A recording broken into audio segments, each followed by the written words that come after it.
फिर उसकी अगली कड़ी पिछले हम लोग क्वेश्चन में देखे 1 से लेकर के 10 तक जो मानव रोग से संबंधित क्वेश्चन था, और आज का क्वेश्चन भी मानव रोग से संबंधित ही है। आज हम लोग 11 से लेकर के 20 तक का डिस्क्रिप्टिव करेंगे। तो सबसे पहले हम लोग जान लें, ये हमारे लिए दरोगा मेंस के लिए बहुत ही इम्पोर्टेंट है, चाहे बीपीएससी का एग्जाम हो चाहे एसएससी का एग्जाम हो। अभी टोटल एग्जाम जिसका मेंस होने जा रहा है या एनटीपीसी की एग्जाम शुरुआत होने जा रही है, उस सब के लिए बहुत ही इम्पोर्टेंट क्वेश्चन है। और अगर ये आपको अच्छा लगेगा तो अंत में कमेंट जरूर कीजिएगा और अंत में सब्सक्राइब कीजिएगा तथा बेलकन आइकन बटन को दबाइएगा। अब हम सबसे पहले आज की चर्चा जो शुरुआत करने जा रहे हैं, तो दूषित जल के द्वारा कौन सा रोग नहीं है। तो हैजा दूषित जल से होता है, और हैजा जो है आपका ये आपका जीवाणु जनित रोग है।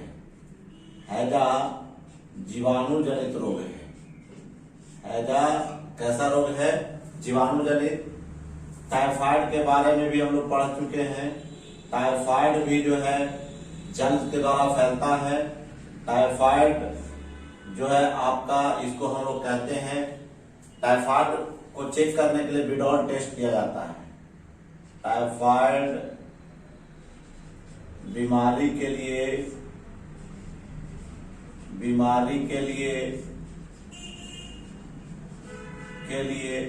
विडॉल टेस्ट होता है। विडॉल टेस्ट होता है। और टाइफाइड जो है, टाइफाइड के जीवाणु का नाम साल्मोनेला टाइफोसा है। टाइफाइड एक जीवाणु जनित रोग है और इसके जीवाणु का नाम साल्मोनेला टाइफोसा है। इसे आंत की बुखार भी कहा जाता है। इसे आंत की बुखार कहा जाता है। बुखार कहा जाता है। उसी तरह से हमारा पीलिया, जिसको हम लोग जॉन्डिस कहते हैं, पीलिया, इसी को हम लोग जॉन्डिस कहते हैं। जॉन्डिस इसी का रूप धारण कर लेता है हेपेटाइटिस ए, हेपेटाइटिस बी। इससे प्रभावित अंग पीलिया विषाणु से होता है। पीलिया विषाणु से होता है। विषाणु से होता है। पीलिया से प्रभावित अंग, पीलिया से प्रभावित अंग यकृत है।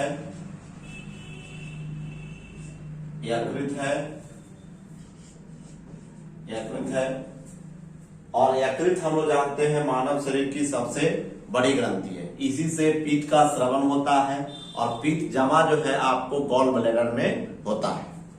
अब आइए मीजल्स को हम लोग चेचक कहते हैं। चेचक जो है आपका विषाणु जनित रोग है। मीजल्स जो है आपका, मीजल्स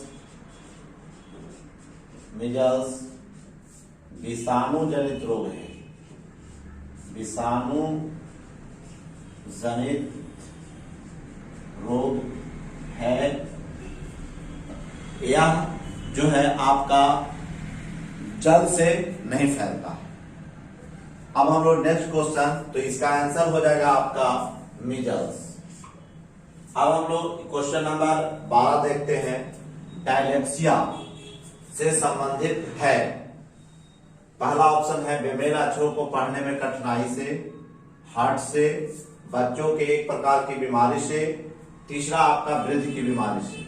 तो डायलेक्सिया एक प्रकार का आंख से संबंधित रोग है। इसमें पढ़ने में कठिनाई होती है। बेमेल अक्षरों को पढ़ने में कठिनाई होती है। और आंख से संबंधित रोग है, जैसे ट्रेकोमा है, आपका कलर ब्लाइंडनेस है, आपका हाइपरमेट्रोपिया है, मायोपिया है, जिसको हम लोग निकट दृष्टि दोष कहते हैं, दूर दृष्टि दोष कहते हैं। हार्ट कार्डियोलॉजी में हृदय का अध्ययन किया जाता है। बच्चों की एक प्रकार की बीमारी ये नहीं है, वृद्ध की बीमारी से वृद्धावस्था का अध्ययन जेरोंटोलॉजी में किया जाता है। वृद्धावस्था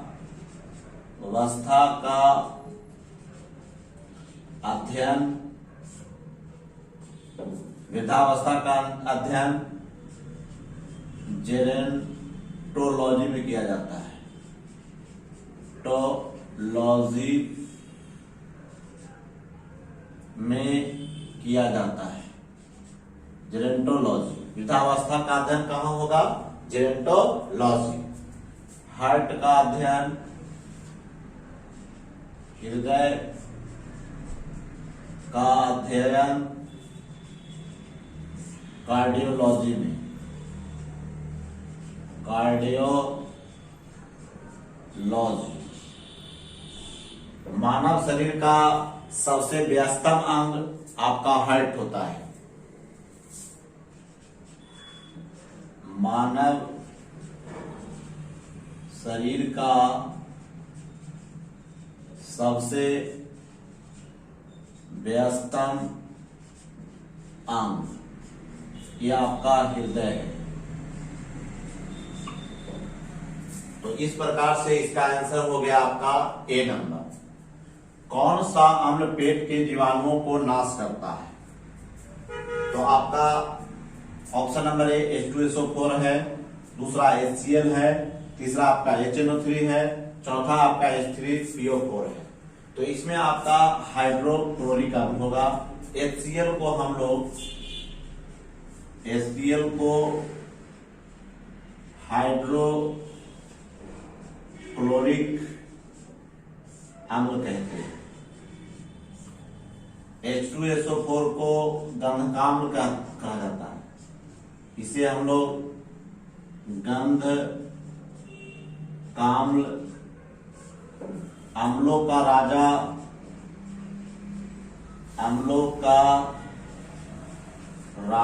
कहा जाता है। HNO3 को हम लोग नाइट्रिक अम्ल कहते हैं। नाइट्रिक अम्ल, जिसका प्रयोग हम लोग विस्फोटक के रूप में भी करते हैं। H3PO4 hydrogen phosphoric. Question number 14 पर चर्चा करेंगे। 11 से लेकर के 11, 12, 13 कर चुके हैं। अब हम लोग 14 में कौन सा रोग बैक्टीरिया से होता है? तो तपेदिक आपका जीवाणु से होता है। जीवाणु से, इसका जीवाणु का नाम है माइक्रोबैक्टीरियम ट्यूबरक्लोसिस। इसी को यक्ष्मा, काकरोग भी कहते हैं। अब दूसरा जो है आपका पीलिया, जो आपका विषाणु से होता है। चेचक विषाणु से होता है। और मम्प्स ये भी विषाणु से होता है। हम लोग चर्चा करेंगे ये मम्प्स में 3 चीजें, MMR, M से हो गया मिजल्स, M से हो गया मम्प्स और R से हो गया रूबेला। ये सारे जो हैं आपके विषाणु से होने वाले रोग हैं। तपेदिक के लिए हम लोग जानते हैं कि BCG का टीका दिया जाता है। इसलिए कौन सा रोग बैक्टीरिया से होता है? तो इसका आंसर हो जाएगा आपका तपेदिक टीबी। कौन सा युग्म सम्मिलित नहीं है? अब हम लोग पहला ऑप्शन देखें, जोसेफ लिस्टर, जिन्होंने एंटीसेप्टिक सर्जरी का खोज किया था। जोसेफ लिस्टर, इसका मतलब यही गलती है। पहला एंटीसेप्टिक सेप्टिक सर्जरी का खोज आपका किया था जोसेफ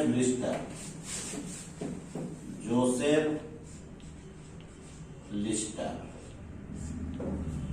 कुष्ठ रोग का उपचार के लिए कुष्ठ रोग का खोज किया था हेंसन। कुष्ठ रोग का खोज हेंसन साहब ने किया था, हेंसन। उसके बाद है हमारा दूसरा option John E saw, polio के विरुद्ध टीका। पोलियो के विरुद्ध टीका दो तरह से दी जाती है, एक जो है सुई के द्वारा और एक होता है ड्रॉप के द्वारा। तो जो सुई के द्वारा दिया जाता है उसका खोज किया था जॉन सॉ, और जो ड्रॉप के दिया जाता है उसका खोज किया था एल्बर्ट सेविन ने। नेक्स्ट एलेक्जेंडर फ्लेमिंग पेनिसिलिन का खोज किया था। सबसे पहला एंटीबायोटिक जो है आपका पेनिसिलिन है। नेक्स्ट चौथा एडवर्ड जेनर चेचक के विरुद्ध टीका का खोज। इसका मतलब आपका पहला आंसर गलती है। जोसेफ लिस्टर ने आपका एंटीसेप्टिक सर्जरी का खोज किया था, कुष्ठ रोग का खोज हेंसन ने किया था। नेक्स्ट क्वेश्चन नंबर 16, अधिकांशतः प्रयोग किया जाने वाला प्रतिजैविक पेनिसिलिन बनता है, तो पेनिसिलिन कवक से बनता है। पेनिसिलिन किस चीज से बनता है? कवक। यही सबसे पहला एंटीबायोटिक है। पूछेगा कि पहला एंटीबायोटिक कौन सा है, तो आपका पेनिसिलिन है, जिसकी खोज एलेक्जेंडर फ्लेमिंग ने किया था, जिसका निर्माण जो है मुख्यतः कवक से होता है। कवक का अध्ययन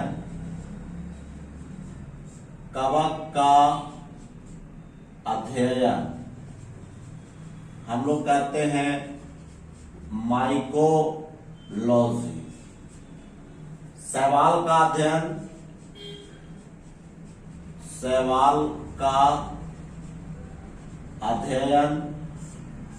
करते हैं फाइकोलॉजी,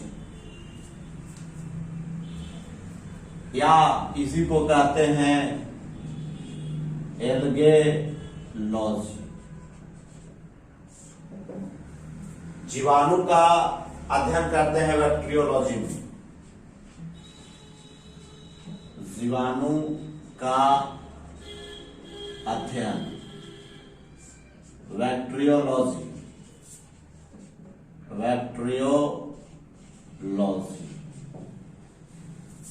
तो ये आपका हो गया सर। और जीवाणु के पिता ल्यूवेन हॉक साहब हैं। जीवाणु विज्ञान के पिता या जीवाणु की खोज ल्यूवेन हॉक। ठीक है, तो इसका आंसर हो गया आपका option number C. Question number 17, सूक्ष्म जीवाणुओं से प्राप्त वे तत्व कौन से हैं जिसका उपयोग सूक्ष्म जीवाणुओं को नष्ट करने के लिए किया जाता है? तो पहला ऑप्शन है प्रतिजन, जिसको एंटीजन कहते हैं इंग्लिश में। तो प्रतिजन किसी जीव धारी के शरीर में उपस्थित वे अणु हैं जो रोगों से लड़ने की क्षमता उत्पन्न करते हैं। तो ये तो ऑप्शन नहीं होगा, हमारा नष्ट करने का है, तो ये आपका एंटीबायोटिक होता है। पहला एंटीबायोटिक आप जान चुके हैं कि वो पेनिसिलिन है, जिसका खोज एलेक्जेंडर फ्लेमिंग ने किया था। ठीक है, तो ये आपका हो गया क्वेश्चन नंबर 17 तक। क्वेश्चन नंबर 18 का डिफाइन करेंगे। दूध से दही जमने में कौन काम करता है? तो कवक द्वारा नहीं, नीलहरित शैवाल नहीं, बैक्टीरिया है। इस बैक्टीरिया का नाम है, दूध से दही जमने बैक्टीरिया का नाम है लैक्टोबैसिलस। लैक्टोबैसिलस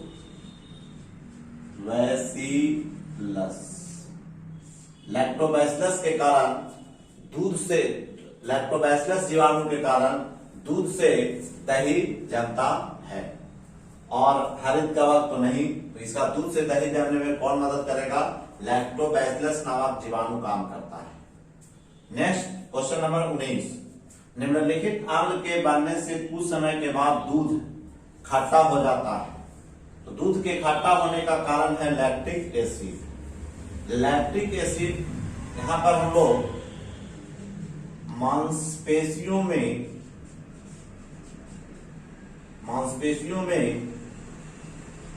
लैक्टिक एसिड के जमा होने के कारण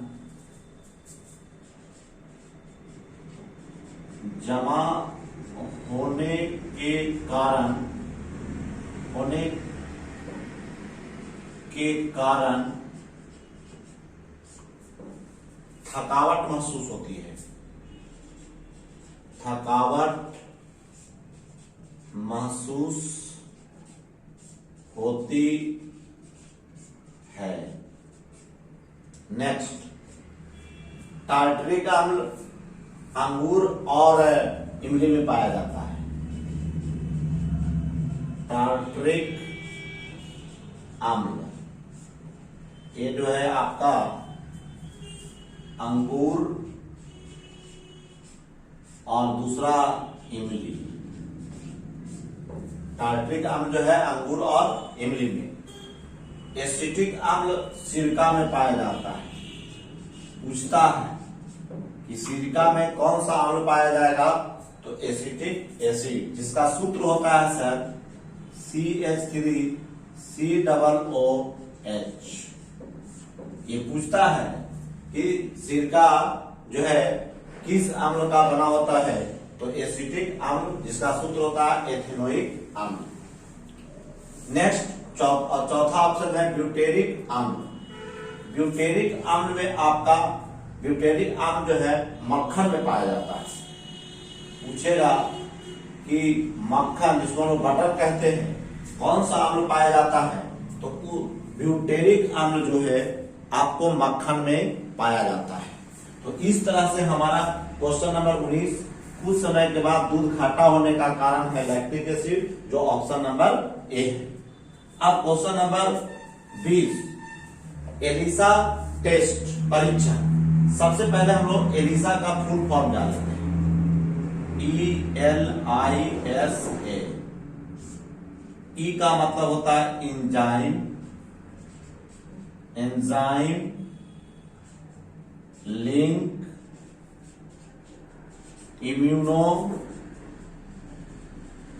इम्यूनो सॉर्बेंट एसेट। पूछता है सर, पूछेगा कि एलिसा का फुल फॉर्म क्या है? तो enzyme linked immuno sorbent asset. Assay ASSAY। ELISA परीक्षण एड्स के लिए होता है सर। एड्स का फुल फॉर्म होता है आपका acquired immuno deficiency syndrome. Typhoid के लिए एक टेस्ट होता है, बिडॉन टेस्ट होता है। टाइफाइड जो है आपका जीवाणु से संबंधित रोग है, इसको आंख का बुखार भी हम लोग कहते हैं। नेक्स्ट है आपका पोलियो। पोलियो वायरस से होने वाला रोग है। पोलियो जो है तंत्रिका तंत्र प्रभावित होती है इससे।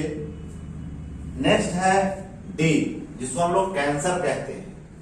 कैंसर जो है कोशिकाओं के अनियमित वृद्धि को कैंसर कहते हैं। कोशिकाओं के अनियमित वृद्धि से कैंसर होता है। कैंसर होता है।